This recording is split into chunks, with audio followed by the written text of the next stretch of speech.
El Bosque de las Maravillas. Había una vez una monita llamada Mila.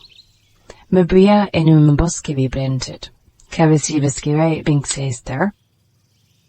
En el bastón Mila encontró un árbol de árboles, que eran de colores no vistos. Mila tocó una hoja y sonrió.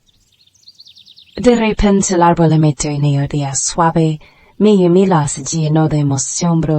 La mente recibió la dulce melodía. Mila encontró un riachuelo al fluir, agua cristalina llena de estás, peces de niños que corrieron más rápido. Al cruzar el riachuelo, el bosque se ilumina.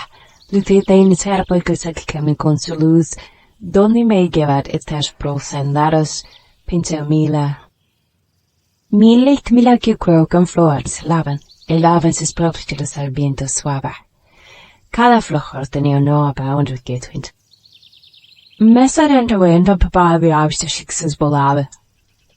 Mila lishka con la muerte muy cuaradi. La shis fast in this riddle.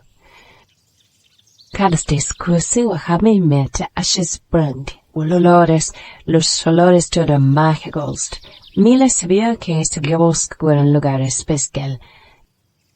Al final del día, Mila se despegó de la línea, deshabitó el bosque y su esplendor.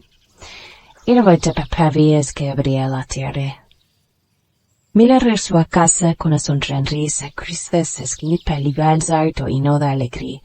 El bosque está en la maravilla era su lugar feliz. Que había de noche antes de meter la huerigüen restorar tacho y larva y las flores.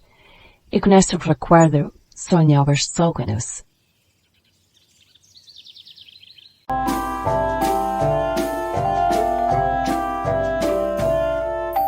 Descárgalo ahora y descubre nuevas historias cada día.